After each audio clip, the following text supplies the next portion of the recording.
السلام علیکم ورحمۃ اللہ وبرکاتہ۔ اعوذ باللہ من الشیطان الرجیم، بسم اللہ الرحمن الرحیم۔ شروع کرتے ہیں اللہ کے نام سے جو بہت بڑے مہربان نہایت رحم والے ہیں۔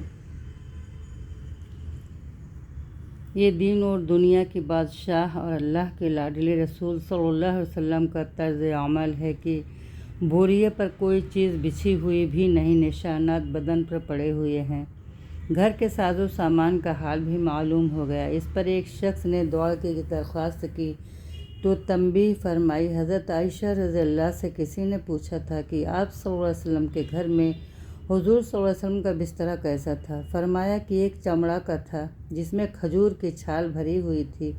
حضرت حفصہ رضی اللہ سے بھی کسی نے پوچھا کہ آپ صلی اللہ علیہ وسلم کے گھر میں حضور صلی اللہ علیہ وسلم کا بستر کیسا تھا؟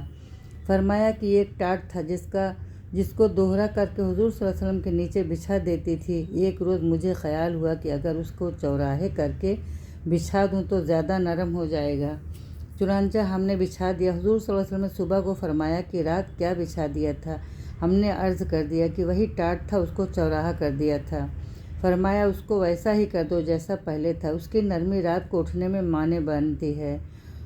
اب ہم لوگ اپنے نرم اور روئی دار گدوں پر بھی نگاہ ڈالیں کہ اللہ نے کس قدر وسعت فرما رکھی ہے، اور پھر بھی بجائے شکر کے ہر وقت تنگی کی شکایت ہی زبان پر رہتی ہے۔ حضرت ابو ہریرہ رضی اللہ کی مرتبہ کتان کے کپڑے میں ناک صاف کر کے فرمانے لگے، کیا کہنے؟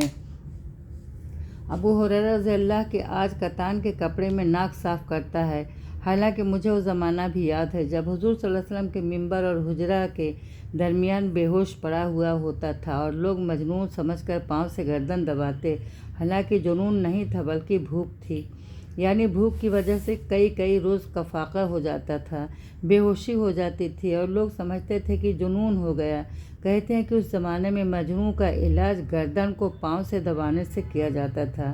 حضرت ابو ہریرہ رضی اللہ بڑے صابر اور قانع لوگ میں تھے، کئی وقت فاقہ میں گزر جاتے تھے۔ حضور صلی اللہ علیہ وسلم کے بعد اللہ نے فتوحات فرمائی تو ان پر تونگری آئی۔ اس کے ساتھ ہی بڑے عابد تھے، ان کے پاس ایک تھیلی تھی جس میں کھجور کی گٹھلیاں بھری رہتیں، اس پر تسبیح پڑھا کرتے۔ جب وہ ساری تھیلی خالی ہو جاتی تو باندھی اس کو پھر بھر کر پاس رکھ دیتی۔ ان کا یہ بھی معمول تھا کہ خود اور بیوی اور خادم 3 آدمی رات کے 3 حصے کر لیتے اور نمبر وار ایک شخص تینوں میں سے عبادت میں مشغول رہتا۔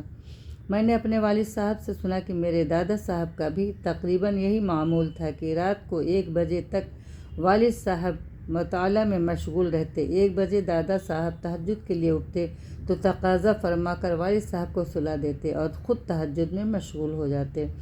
صبح سے تقریباً پون گھنٹہ قبل میرے تائی صاحب کو تہجد کے لیے جگا دیتے اور خود اتباع سنت میں آرام فرماتے۔